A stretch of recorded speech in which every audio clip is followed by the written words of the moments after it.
Assalamualaikum warahmatullahi wabarakatuh. Eee, Baik, di sini kali ini kami dari kelompok 4 akan mempresentasikan, tentang return on invested capital and profitability analysis.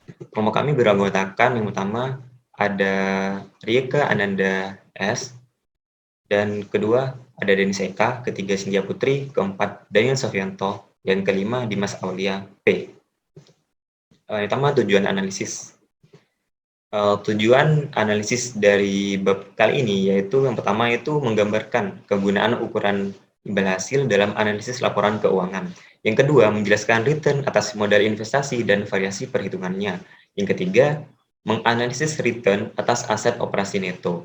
Yang keempat, menggambarkan disagregasi return atas aset operasi neto dan komponen-komponennya. Yang kelima, menggambarkan hubungan margin laba dan perputaran aset. Yang keenam, menggambarkan disagregasi return dan ekuitas pemegang saham biasa dan relevansinya. Yang terakhir adalah leverage operasi dan keuangan, serta menilai kesuksesan sebuah perusahaan dengan menggunakan leverage untuk meningkatkan imbal hasilnya. Yang pertama, di sini ada pratinjau dari bab kali ini, yaitu yang pertama pentingnya return atas modal investasi. Di sini ada efektivitas manajerial, ada profitabilitas, ada perencanaan dan pengendalian. Sebenarnya di subbab yang kedua, komponen return atas modal investasi yaitu mendefinisikan modal investasi, penyesuaian analitis, dan perhitungan return. Yang ketiga ada analisis return atas aset operasi, terdiri dari pemisahan return atas aset operasi neto, margin laba dan perputaran aset, dan analisis margin laba dan perputaran aset. Yang keempat, analisis return atas ekuitas saham biasa. Terdiri dari pemisahan return atas ekuitas saham biasa. Yang kedua, perhitungan return, ada leverage, ada penilaian atau menilai pertumbuhan dari ekuitas tertentu. Di sini ada pentingnya imbal hasil atas modal investasi. Kinerja perusahaan dapat dianalisis dalam beberapa cara. Contohnya yaitu melalui pendapatan, laba neto, dan pertumbuhan aset, di mana hal itu merupakan ukuran kinerja yang lazim digunakan saat ini. Nah, namun tidak satupun dari ukuran-ukuran tersebut itu dapat digunakan secara tersendiri sebagai suatu ukuran kinerja perusahaan yang komprehensif. Hubungan antara laba dengan modal investasi yang biasa kita sebut dengan imbal hasil atas modal investasi atau return on invested capital atau ROI, atau juga bisa imbal hasil atas investasi atau return on investment atau ROI, di mana hal itu mungkin merupakan ukuran kinerja perusahaan yang diakui secara luas. Return ini memungkinkan untuk membandingkan kesuksesan perusahaan atas modal yang diinvestasikan. Nah, ukuran ini juga memungkinkan untuk menilai return perusahaan relatif terhadap risiko investasi modal. Serta hal itu juga dapat membandingkan imbal hasil atas modal investasi dan pengembalian investasi alternatif. Imbal hasil atas modal investasi digunakan dalam berbagai area dalam analisis, termasuk yang pertama mengukur efektivitas manajerial. Tingkat imbal hasil atas modal investasi utamanya tergantung pada keahlian, ketersediaan sumber daya, kepandaian, dan motivasi dari manajemen.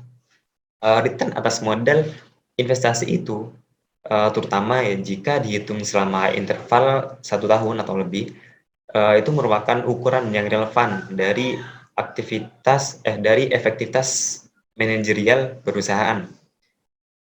Oke, selanjutnya itu mengukur profitabilitas. Return atas modal investasi itu menggunakan ukuran ringkasan utama dari laporan laba rugi dan laporan posisi keuangan untuk menilai profitabilitasnya. Nah, ukuran ini juga bisa dapat menyampaikan return atas modal investasi secara efektif dari berbagai perspektif dari kontributor pendanaan yang berbeda. Contohnya itu dari kreditor dan pemegang saham. Selanjutnya ada ukuran untuk perencanaan dan pengendalian. Return ini terdiri dari imbal hasil atau kerugian. Nah, tentunya dalam kita berinvestasi itu kita bisa untung juga bisa rugi. Kita bisa dapat return, bisa juga kita mengalami kerugian. Nah, biasanya return dan kerugian ini akan diperoleh oleh segmen atau divisi perusahaan di mana segmen dari return ini juga terdiri dari return yang diperoleh dari setiap lini produk, proyek, atau komponen-komponen lainnya.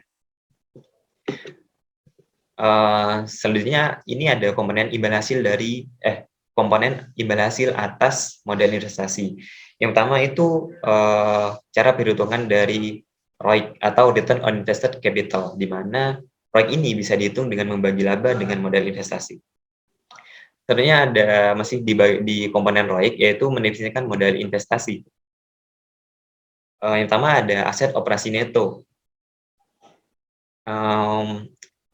Banyak analis itu memisahkan laporan posisi keuangan dan laporan laba rugi menjadi komponen operasi dan non-operasi, serta menghitung return atas aset operasi neto atau return on net operating assets, atau bisa kita sebut RNOA, sebagai ukuran ringkasan kinerja.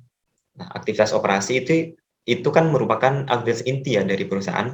Nah, di mana aktivitas itu merupakan seluruh aktivitas yang dibutuhkan untuk membawa produk misalnya, atau membawa produk atau jasa perusahaannya ke pasar dan melayani kebutuhan pelanggan.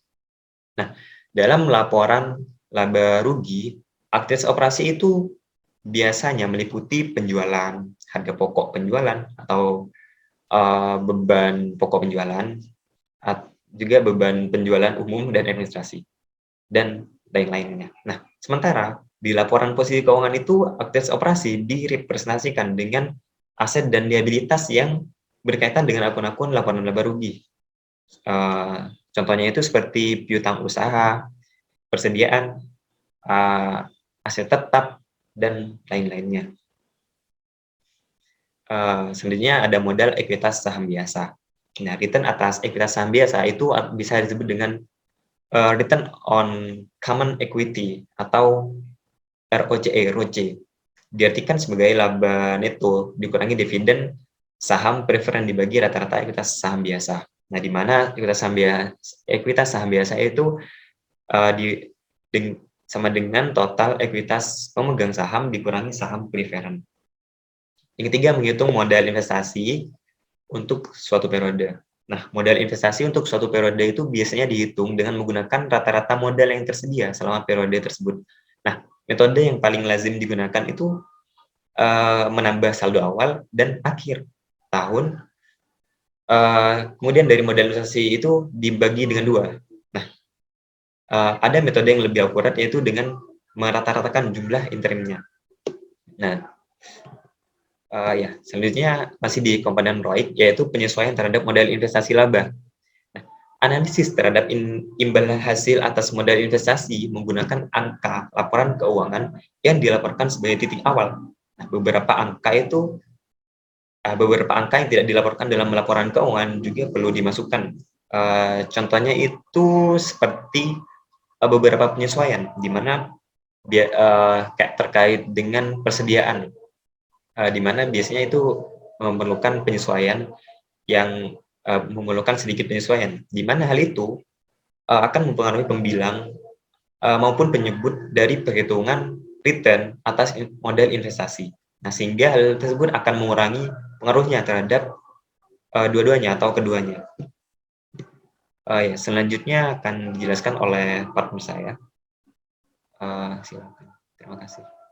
Oke, baik. Selanjutnya saya akan menjelaskan tentang menghitung imbal hasil atas modal investasi. Nah, di sini kita akan menghitung terlebih dahulu imbal hasil atas aset operasi net atau operasi bersih, di mana rumusnya dapat kita lihat ARNOA sama dengan laba operasi neto setelah pajak atau net operating profit after tax atau NOPAT dibagi dengan rata-rata aset operasi neto atau average net operating asset NOA.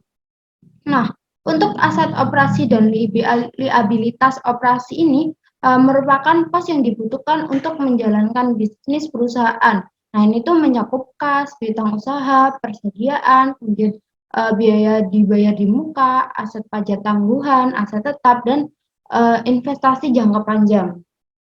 Nah, untuk aset non-operasi sendiri itu mencakup investasi pada efek yang dapat diperdagangkan, investasi ekuitas non-strategik. Kemudian ada investasi pada operasi yang dihentikan sebelum dijual. Nah, kemudian untuk mencari kewajiban keuangan neto atau kewajiban keuangan bersih, nah itu kita dapat mencarinya dengan liabilitas non-operasi dikurangi dengan aset non-operasi. Oke, untuk selanjutnya, di sini saya akan menjelaskan tentang perbedaan antara aktivitas operasi dan non-operasi. Nah, ini saya membedakannya dalam sebuah ringkasan laporan posisi keuangan.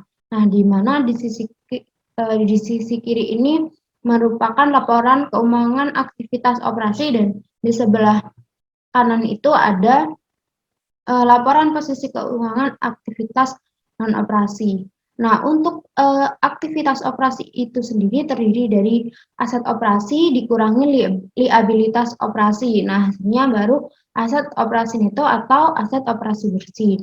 Nah, untuk aset non-operasi sendiri itu komponennya ada liabilitas keuangan dikurangi aset keuangan. Nah, hasilnya itu merupakan kewajiban keuangan neto. Nah, baru ditambahkan dengan ekuitas pemegang saham, baru hasilnya itu pendanaan itu.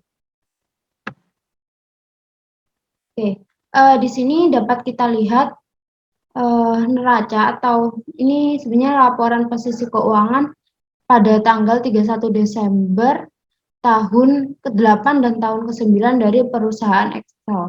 Nah, di sini jumlah aktif atau total aset itu sebesar 2.120.735 untuk tahun ke-8 dan untuk tahun ke-9 ada 2.314.492. Nah, untuk kewajibannya sendiri untuk tahun ke-8 itu sejumlah 1.251.108. Kemudian untuk tahun ke-9 itu 1.325.744. Nah, kemudian untuk jumlah ekuitasnya sendiri itu 2.120.735 dan untuk tahun ke-9 itu 2.314.492. Nah, ini nanti buat kita menghitung dari berbagai komponen yang ada. Nah, nih cara menghitung imbal hasil atas aset operasi neto. Nah, karena persamaan akuntansi itu menetapkan bahwa kan aset itu sama dengan liabilitas ditambah dengan ekuitas. Nah, maka dalam mempresentasikan laporan posisi keuangan dengan identitas berdasarkan basis operasi dan non operasinya itu sebagai berikut. Nah, di mana kan aset antara aset dan liabilitas ditambah dengan ekuitas kan harus balance ya. Jadi untuk menghitungnya itu kita dengan cara aset operasi neto atau NOA sama dengan kewajiban keuangan neto atau NFO ditambah dengan ekuitas pemegang saham atau SE. Nah, untuk selanjutnya pada Excel Corporation tampilan 8.2 tadi atau laporan posisi keuangan tadi, biasanya aset operasi neto atau NOA itu sama dengan total aset dikurangi aset non operasi. Nah, seperti investasi jangka pendek dan jangka panjang dalam efek yang diperdagangkan. Kemudian liabilitas operasi itu sama dengan total liabilitas dikurangi liabilitas non operasi seperti hasil bayar ke bank, kemudian kita jangka pendek yang akan dilunasi dalam setahun, kemudian ada utang jangka panjang. Nah, untuk tampilan di bawah ini, misalnya ini tuh tampilan aset operasi neto atau operasi bersih untuk tahun ke-8 dan ke-9 dari perusahaan Excel. Dimana ini sebenarnya ini bukan tunai tapi ini kas kemudian ada piutang bersih, kemudian persediaan, kemudian investasi di anak perusahaan yang tidak dikonsolidasi, kemudian ada peralatan tanam dan alat jaring, kemudian ada ini akun hutang, pajak. Ini ada akun hutang, kemudian ada pajak yang harus dibayar, kemudian ada pensiun dan kewajiban, kemudian baru kita menjumlahnya itu baru ketemu aset operasi bersih, yaitu pada tahun ke-8 itu sejumlah 1.169.985 dan pada tahun ke-9 itu 1.192.666. Nah, untuk selanjutnya ini ada perhitungannya, misalnya posisi perolehan Excel menghitung NFO. Untuk ini ada NFO dari tahun ke-8 dan 9. Nah, dihitung itu sebagai berikut. Nah, ini kan kewajiban utang bersih atau NFO-nya itu dapat kita lihat pada tahun ke-8 itu 501, 680 dan tahun ke-9 itu 420, 212. Nah, kita menghitung NOA-nya. Nah, sama dengan tadi kan diketahui bahwasanya di sini tuh, nah di sini kan sudah saya jelaskan bahwasanya aset operasi atau neto NOA itu sama dengan kewajiban keuangan neto NFO ditambah ekuitas pemegang saham atau SE.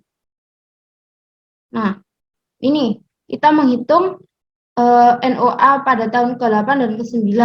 Dan ini kan NFO ya. Nah, NFO-nya kan ini kewajiban keuangan bersih. Nah,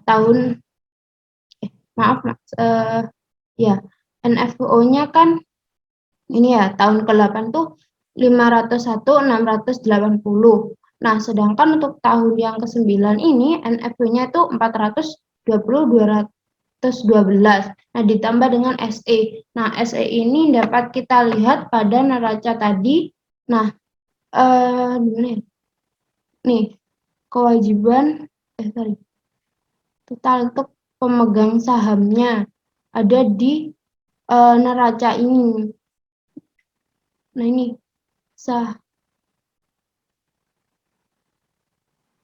Nah, ini di bawah sendiri ada total ekuitas pemegang saham. Pada tahun ke-8 itu ada 668.305 dan tahun ke-9 itu 772.454. Nah, sama dengan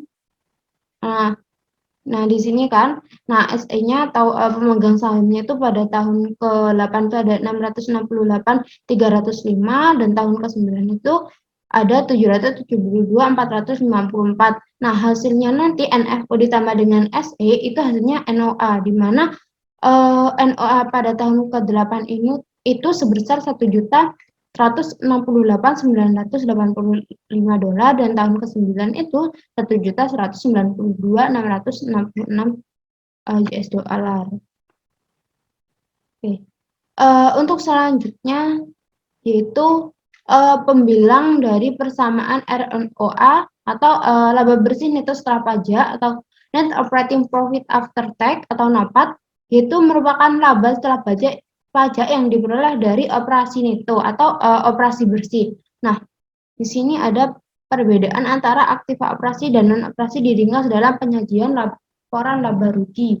Nah, sebagai berikut. Nah, di sini ada komennya ada pendapatan usaha, kemudian biaya operasional, pajak operasional. Nah, ini baru dikurangi dengan ketentuan pajak, kemudian perisai pajak atau bunga, kemudian ada beban baru jumlahnya ini merupakan beban pajak operasional. Nah, kemudian untuk pendapatan operasional sendiri ada beban keuangan bersih, beban bunga, pendapatan bunga, terus kemudian perisai pajak atas bunga. Nah, baru hasilnya itu beban keuangan bersih atau dan jumlah dari ini semua merupakan pendapatan bersih dari suatu laporan laba rugi.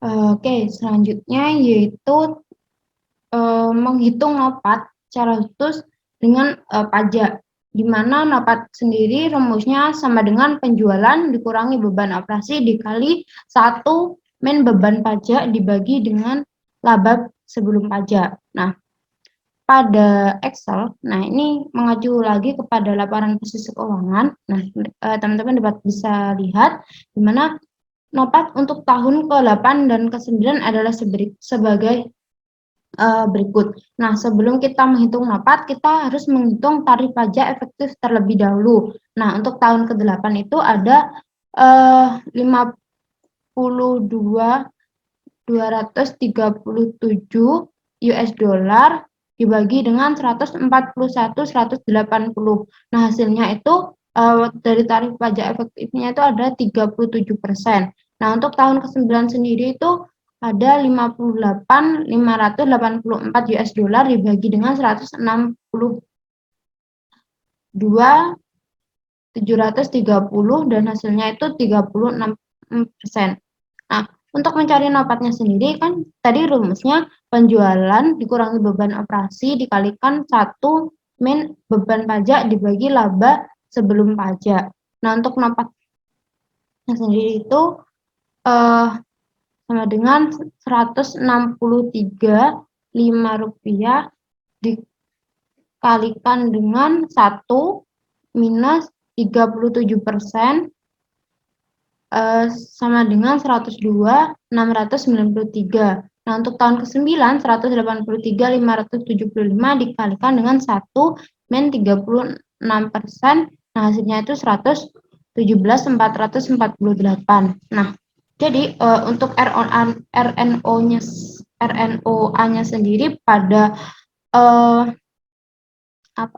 pada perusahaan asal atau laba hasil aset atas neto atau laba aset bersihnya itu dapat kita hitung dengan persentase NOPAT dibagi dengan rata-rata NOA. Nah, NOPAT-nya kan tadi ini pada tahun ke-9 117.448. Nah, dibagi dengan 1.169.985. Nah, ini ditambahkan dengan 1.192.666. Nah, itu dibagi 2 untuk mencari rata-rata NOA-nya sendiri. Nah, maka hasil persentase NOA-nya itu sama dengan 9,95%.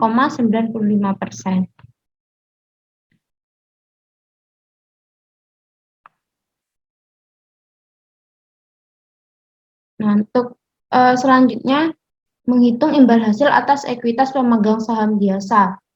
Nah, untuk imbal hasil atas ekuitas saham biasa ini amutan tidak termasuk yang tidak termasuk dari modal investasi yaitu semua kecuali ekuitas pemegang saham biasa. Imbal hasil atas ekuitas saham biasa atau ROCE pada Excel Corporation untuk tahun ke-9-nya itu dapat kita hitung sebagai berikut, di mana rumusnya itu laba neto dikurangi dengan dividen saham preference dibagi rata-rata ekuitas pemegang saham. Nah, laba netonya tadi kan sebesar 148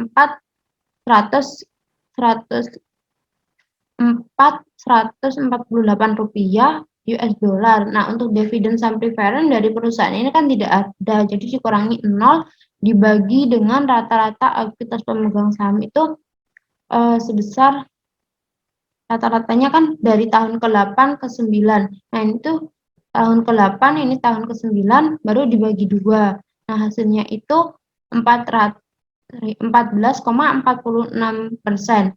Nah, dari imbal hasil atas ekuitas pemegang saham biasa Excel yang lebih tinggi dibandingkan imbal hasil aset operasi itu mencerminkan pengaruh menguntungkan dari efek keuangan. Nah, untuk di sini ada komponen ROCE. Nah, itu ada 2. Yang pertama itu ada imbal hasil operasi atau RNOA. Kemudian yang kedua itu ada imbal hasil non operasi pengaruh positif dan negatif dari leverage keuangan. Baik, untuk selanjutnya akan dijelaskan oleh rekan saya. Baik, selanjutnya saya akan menjelaskan mengenai analisis imbal hasil atas aset operasi neto. Menganalisis imbal hasil atas aset operasi neto. Pengembalian modal yang diinvestasikan berguna dalam evaluasi manajemen, analisis profitabilitas, dan perencanaan pengendalian. Penggunaan modal yang diinvestasikan membutuhkan sebuah pemahaman menyeluruh tentang ukuran pengembalian, karena ukuran pengembalian termasuk komponen dengan potensi untuk berkontribusi dalam memahami performa perusahaan.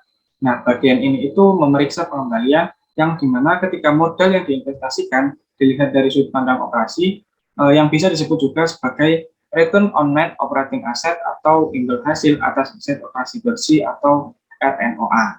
Nah, selanjutnya saya akan jelaskan mengenai RNOA tersebut. Nah, di slide ini kita akan membahas mengenai rumusnya. Rumus dari RNOA atau Return on Net Operating Asset, yaitu imbal hasil atas aset operasi neto, di mana rumusnya adalah laba operasi neto setelah pajak atau Net Operating Profit After Tax yang bisa juga disingkat NOPAT, dibagi dengan rata-rata aset operasi neto atau net operating asset atau yang biasa disingkat sebagai NOA.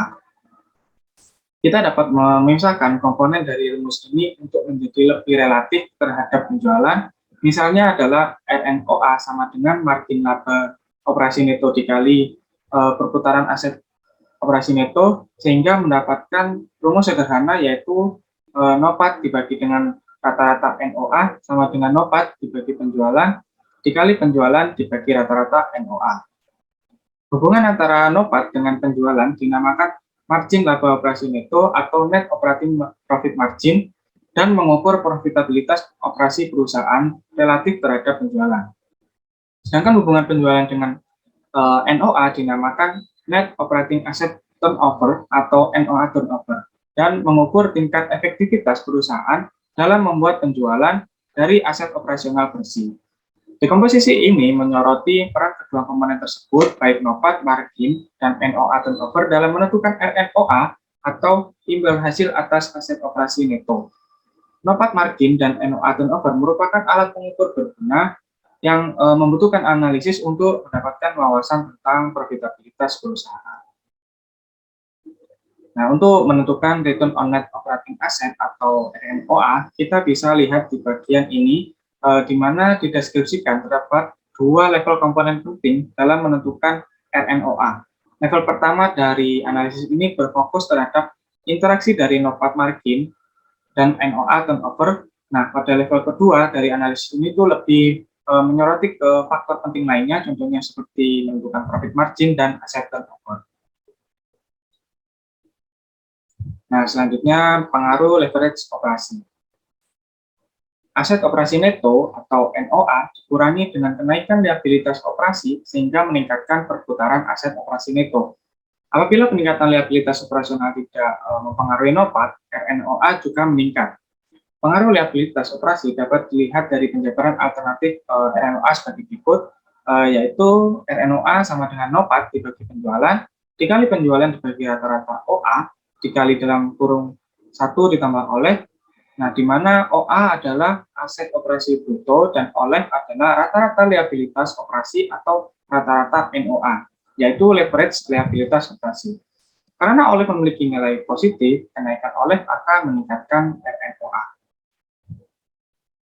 Selanjutnya ada hubungan antara margin laba dan perputaran aset yang akan diilustrasikan dalam bagian berikut ini. Tadi kan rumusnya RNOA sama dengan margin NOPAT dikalikan dengan perputaran NOA. Nah, kita bisa lihat di bagian ini bahwa perusahaan X itu mencapai RNOA sebesar 10% dan margin NOPAT-nya itu relatif tinggi dan perputaran NOA-nya itu rendah. Nah, sebaliknya untuk perusahaan Z itu mencapai RNOA yang sama tapi dengan margin NOPAT yang rendah dan perputaran NOA yang tinggi.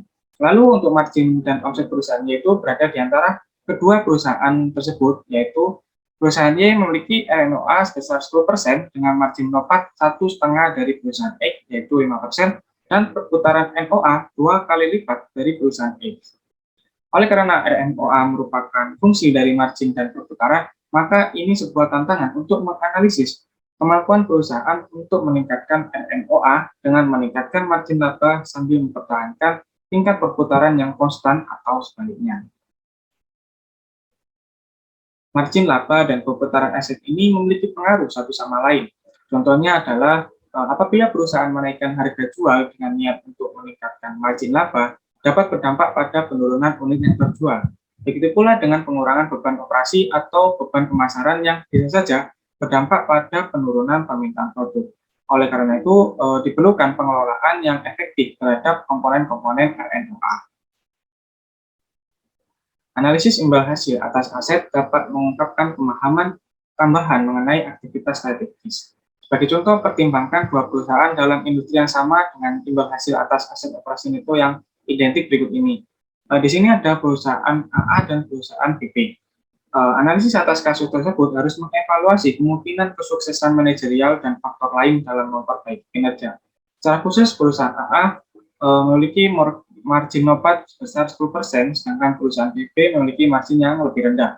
Di sisi lain, $1 yang diinvestasikan dalam aset perusahaan AA hanya menghasilkan penjualan sebesar $0,10. Nah, sedangkan perusahaan BP menghasilkan penjualan sebesar $2 untuk setiap $1 yang diinvestasikan. Oleh karena itu, analisis berfokus pada aset perusahaan AA, di mana akan muncul pertanyaan seperti mengapa perputarannya itu begitu rendah. Lalu apakah aset tersebut menghasilkan imbal hasil yang kecil atau malah tidak menghasilkan imbal hasil sama sekali, atau apakah aset dimanfaatkan secara tidak efisien dan efektif dan sebagainya. Selanjutnya, disagregasi margin laba. Margin laba operasi atau operating profit margin yang biasa disingkat OPM didefinisikan sebagai laba operasi neto setelah pajak atau NOPAT dibagi dengan penjualan. Margin laba operasi adalah fungsi dari harga jual per unit dari produk atau jasa yang dibandingkan dengan biaya per unit untuk membawa produk atau jasa tersebut ke pasar dan melayani kebutuhan pelanggan setelah penjualan. Untuk tujuan analisis, sangat berguna untuk memisahkan margin keuntungan sebelum pajak menjadi beberapa komponen, yaitu profit margin sebelum pajak sama dengan profit margin penjualan sebelum pajak ditambah profit margin lainnya sebelum pajak. Nah, profit margin penjualan sebelum pajak adalah margin bruto dibagi dengan penjualan, dikurangi beban dibagi penjualan, lalu dikurangi beban administrasi dibagi dengan penjualan, lalu dikurang research and development dibagi dengan penjualan. Dan untuk mencari profit margin lainnya sebelum pajak, rumusnya itu margin bruto dibagi dengan penjualan, lalu plus minus item khusus dibagi dengan penjualan, lalu plus minus item lainnya. Selanjutnya, beberapa area penting dalam analisis profitabilitas. Yang pertama ada laba bruto, lalu beban penjualan, kemudian beban umum dan administrasi. Yang pertama kita akan membahas laba bruto. Laba bruto itu didapatkan dari pendapatan dikurang dengan biaya penjualan. Nah, biasanya dilaporkan dalam bentuk persen yang dihitung sebagai laba bruto dibagi dengan penjualan. Laba bruto atau persentasenya adalah ukuran kinerja utama dalam perusahaan.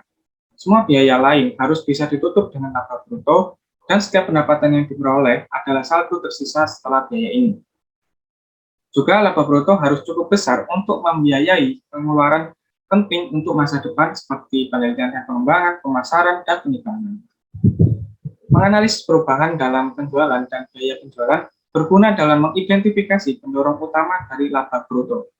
Perubahan laba bruto biasanya berasal dari satu atau lebih dari kombinasi berikut ini. Peningkatan atau penurunan dalam volume penjualan, peningkatan atau penurunan dalam harga jual per unit, dan peningkatan atau penurunan dalam biaya per unit. Saat menginterpretasikan biaya penjualan dan laba bruto, terutama untuk analisa komparatif, harus diperhatikan ada tidaknya potensi distorsi yang timbul dari metode akuntansi. Meski diterapkan untuk semua analisa biaya, hal ini sangat penting, terutama terhadap persediaan dan menghitung depresiasi. Selanjutnya, beban penjualan. Saat beban penjualan sebagai persentase dari pendapatan menunjukkan peningkatan, perusahaan harus berfokus terhadap kenaikan biaya penjualan yang menghasilkan peningkatan terkait dengan pendapatannya. Di luar tingkat beban penjualan, ada peningkatan marginal yang lebih rendah dalam pendapatan. Hal ini berimplikasi pada perkiraan profitabilitas perusahaan, sehingga perusahaan harus meningkatkan biaya penjualan secara substansial profitabilitasnya terbatas atau bahkan bisa menurun. Beban promosi penjualan tertentu, terutama periklanan, menghasilkan manfaat untuk masa kini dan masa depan. Mengukur manfaat masa depan dan dari pengeluaran itu sangatlah sulit. Analisanya harus memperhatikan dan mempertimbangkan tren tahun ke tahun untuk pengeluaran ini. Di luar kemampuan tersebut, pengeluaran untuk mempengaruhi penjualan di masa depan memberikan wawasan tentang kecenderungan manajemen untuk mengelola penghasilan yang dilaporkan. Selanjutnya, beban umum dan administrasi. Kebanyakan beban umum dan administrasi adalah tetap. Sebagian besar dikarenakan beban ini berisi item seperti gaji dan sewa. Terdapat sebuah kecenderungan biaya ini meningkat. Saat menganalisa biaya-biaya ini, analisa harus memperhatikan kedua tren tersebut dan jumlah persentase dari pendapatan yang terpakai. Selanjutnya akan dijelaskan oleh rekan saya. Baik, selanjutnya yaitu disagregasi perputaran aset. Nah, ukuran standar perputaran aset untuk menentukan imbal hasil aset yaitu penjualan dibagi rata-rata aset operasi neto. Nah, perputaran aset ini mengukur intensitas perusahaan menggunakan aset. Ukuran yang paling relevan dari pemanfaatan aset adalah penjualan, karena penjualan itu sangat penting untuk mendapatkan keuntungan atau laba. Jadi rasio perputaran aset yaitu rasio yang mencerminkan kecepatan aset yang dimiliki perusahaan untuk menghasilkan pendapatan. Nah, semakin besar rasio perputaran aset berarti semakin baik karena aset semakin produktif menghasilkan penjualan. Next.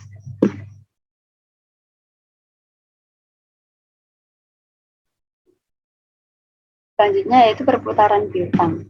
Perputaran piutang ini menunjukkan berapa kali suatu perusahaan menagih piutangnya dalam satu periode. Perputaran piutang ini menunjukkan efisiensi perusahaan dalam mengelola piutangnya. Dan perputaran piutang yang rendah menunjukkan efisiensi penagihan yang makin buruk selama periode itu karena lamanya penagihan yang dilakukan oleh perusahaan tersebut. Nah, rumus perhitungan untuk perputaran piutang yaitu penjualan. Penjualan ini merupakan penjualan dari kredit bersih yang dibagi dengan rata-rata piutang usaha, di mana untuk menghitung rata-rata piutang usaha ini, yaitu perhitungan piutang awal ditambah piutang akhir, kemudian dibagi 2. Next. Kemudian perputaran persediaan. Nah, perputaran persediaan mencerminkan seberapa cepat persediaan yang ada di gudang perusahaan itu terjual kepada konsumen atau pelanggan. Semakin cepat perusahaan menjual persediaan, maka semakin besar pula laba yang dihasilkan. Nah, melalui melalui rasio perputaran persediaan ini, perusahaan mampu mengetahui tingkat permintaan masyarakat akan produk yang dimiliki.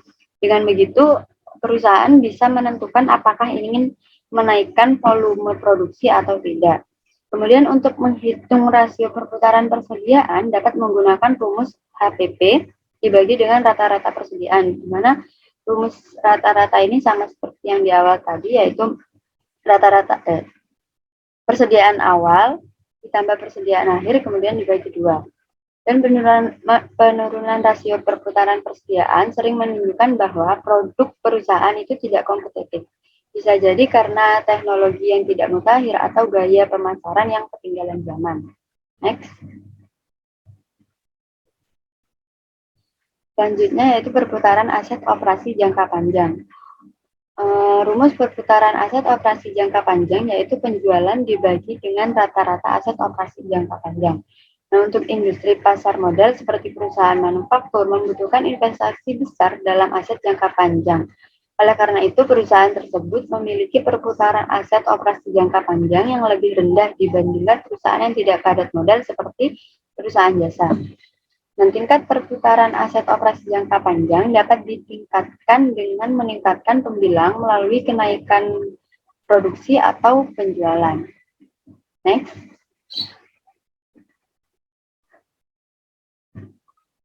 Selanjutnya yaitu perputaran utang usaha.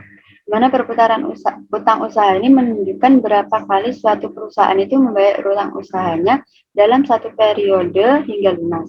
Efisiensi perusahaan dalam membayar utang jangka pendek ini tergambar dalam perputaran utang usaha. Jadi semakin tinggi rasionya, maka semakin cepat perusahaan tersebut dalam melunasi utang usahanya. Dan rasio ini dapat memudahkan bagi kreditor dalam pengambilan keputusan. Jadi apakah mereka itu akan meminjamkan uangnya atau tidak. Nah, perputaran utang dapat dihitung dengan cara berikut. Beban pokok penjualan dibagi dengan rata-rata utang usaha. Next.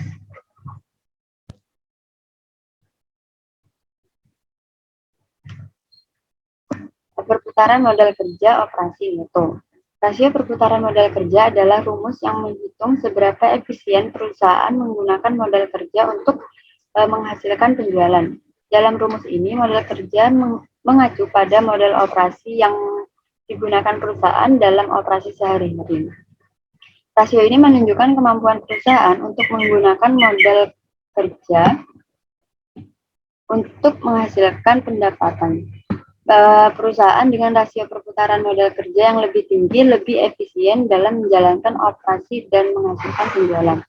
Kemudian rumus untuk menghitung rasio perputaran modal kerja adalah penjualan dibagi dengan rata-rata modal kerja operasi neto. Next. Baik, untuk materi selanjutnya yaitu analisis imbal hasil atas ekuitas.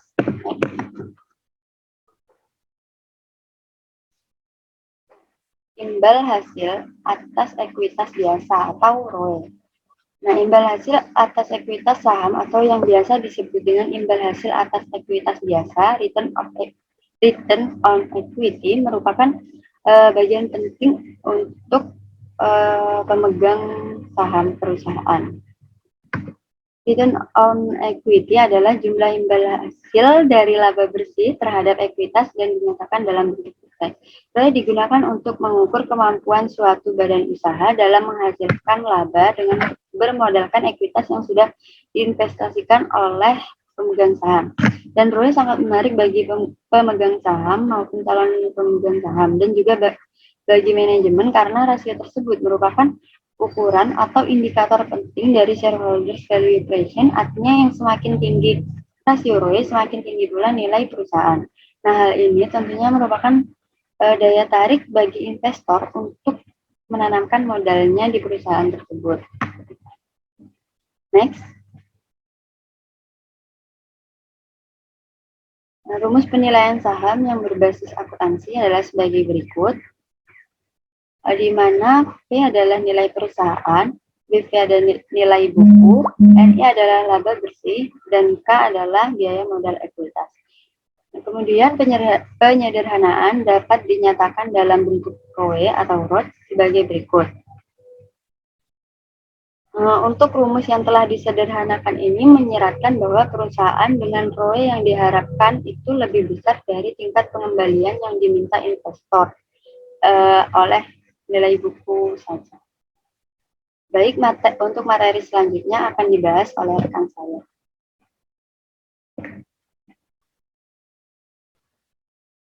Baik, untuk materi selanjutnya yaitu memisahkan imbal hasil atas ekuitas saham biasa. Dalam menghitung rumus ROC ini menggunakan saldo awal periode pada ekuitas biasa, sedangkan dalam praktiknya menggunakan saldo rata-rata selama periode analisis.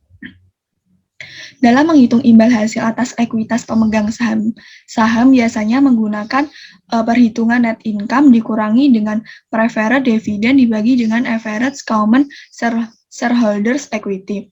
Sedangkan dalam memisahkan imbal hasil atas ekuitas pemegang saham biasanya digunakan rumus ROCE sama dengan RNOA ditambah dengan LEV dikalikan dengan spread. Nah, adapun komponen dari rumus tadi, yang pertama yaitu LEV atau leverage keuangan, di mana LEV ini dihitung dengan rata-rata NFO dibagi dengan rata-rata ekuitas. Kemudian yang kedua yaitu NFO atau kewajiban keuangan itu. NFO ini merupakan liabilitas yang dikenakan bunga dikurangi dengan efek yang dapat diperdagangkan dan aset non-operasi lain, atau NOA ekuitas. Kemudian yang ketiga yaitu spread. Spread ini diperhitungkan dengan menggunakan RNOA dikurangi dengan NFR. Kemudian yang ketiga yaitu NFR atau tingkat keuangan neto. NFR ini dihitung dengan NFE dibagi dengan rata-rata NFO. Kemudian yang kelima yaitu NFE atau beban keuangan neto. NFE ini dihitung dengan menggunakan rumus beban bunga dikurangi dengan imbal balik investasi dari aset non-operasi. Selanjutnya yaitu leverage dan ROCE. Jadi leverage ini mengacu pada tingkat modal yang diinvestasikan dari selain pemegang saham biasa. Apabila perusahaan memperoleh pengembalian aset operasi yang lebih tinggi dari biaya utang yang mendanai aset tersebut, maka kelebihan pengembaliannya akan memberikan keuntungan bagi pemegang saham. Dan apabila semakin besar perbedaan antara pengembalian common equity dan pemasok modal lainnya, maka semakin sukses atau gagal pula perdagangan ekuitas tersebut. Dalam menghitung leverage ini menggunakan rumus laba neto dikurangi dengan dividen saham preferen dibagi dengan rata-rata ekuitas saham biasa, atau bisa juga atau sama dengan laba neto dikurangi dengan dividen saham preferen dibagi penjualan dikalikan dengan penjualan dibagi rata-rata aset dikalikan dengan rata-rata aset dibagi dengan rata-rata ekuitas saham biasa. Nah, selanjutnya yaitu analisis imbal hasil atas ekuitas saham biasa. Perbedaan ROCE ini memiliki dua komponen, yaitu yang pertama komponen operasi dan yang kedua yaitu komponen non-operasi.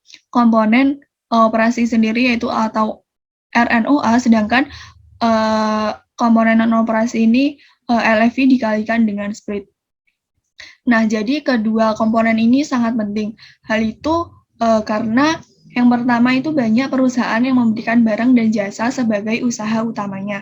Kemudian, aktivitas operasi berdampak jangka panjang dan paling nyata pada nilai perusahaan. Yang ketiga, meskipun kenaikan RO ini dapat diperoleh melalui penggunaan leverage keuangan secara bijaksana, kan tetapi pembayaran utang atau pokok dan bunga ini merupakan kewajiban kontraktual yang harus dipenuhi. Nah, jadi tiga alasan ini yang menjadi alasan para analisis sangat memperhatikan proporsi ROCE yang diperoleh dari aktivitas operasi dan yang dihasilkan dari peningkatan leverage keuangan. Nah, selanjutnya yaitu imbal balik atas aktivitas non-operasi. Nah, jadi imbal balik atas aktivitas non-operasi di sini dibagi menjadi dua, yaitu tingkat leverage keuangan dan juga spread. Nah, dalam memperhitungkan hal ini yaitu NFE dibagi NFO sama dengan tingkat bunga dikalikan dengan FL dibagi NFO dikurangi pengembalian atas aset keuangan dikurangi dengan FA dibagi NFO. Di mana FL ini merupakan kewajiban keuangan, sedangkan FA merupakan aset keuangan. Biasanya kebanyakan perusahaan ini meminjam dengan tingkat bunga tetap sehingga NFE-nya dimungkinkan dapat tetap juga. Namun, bagian pengembalian investasi ini kemungkinan berfluktuasi sesuai pergerakan pasar modal. Nah, selanjutnya menghitung pengembalian atas investasi modal. Yang pertama yaitu dengan melakukan analisis laporan keuangan perusahaan. Kemudian, ada beberapa hal yang perlu diperhatikan. Yang pertama, apabila ROCE itu menurun, maka perlu diidentifikasi terkait komponen yang menyebabkan hal itu terjadi, sehingga dapat menilai kinerja perusahaan di masa lalu dan masa depan dengan lebih baik. Kemudian menilai area dengan potensi perbaikan ROCE terbesar dan kemungkinan perusahaan dapat melakukan strategi itu dengan sukses. Dan yang terakhir yaitu analisis strategi perusahaan dan potensi perbaikan bergantung pada kondisi industri dan perekonomian. Selanjutnya itu menilai pertumbuhan ekuitas biasa. Tingkat pertumbuhan ekuitas biasa ini dapat dinilai melalui retensi laba yang menekankan pertumbuhan ekuitas tanpa pendanaan eksternal. Dengan asumsi bahwa retensi laba dan pembayaran dividen yang konstan dari waktu ke waktu tingkat pertumbuhan ekuitas dapat dihitung dengan menggunakan rumus laba neto dikurangi dengan dividen saham preferen dikurangi dividen saham biasa dibagi dengan rata-rata ekuitas biasa. Dan yang terakhir yaitu tingkat pertumbuhan ekuitas yang dapat dipertahankan. Tingkat pertumbuhan ekuitas yang dapat dipertahankan atau sustainable equity growth rate ini mengakui bahwa pertumbuhan internal perusahaan bergantung pada retensi laba dan pengembalian yang diperoleh dari laba yang ditahan. Adapun rumus untuk menghitung tingkat pertumbuhan ekuitas ini yaitu dengan menggunakan ROCE dikali dengan 1 min tingkat pembayaran. Jadi untuk mengestimasi tingkat pertumbuhan ekuitas masa depan biasanya itu dengan menggunakan rata-rata atau mengakui tingkat pertumbuhan yang dapat dipertahankan selama beberapa tahun terakhir. Selain itu, juga perlu mengakui potensi perubahan retensi laba dan ramalan ROCE. Mungkin ini yang dapat kami sampaikan, selanjutnya saya kembalikan ke moderator.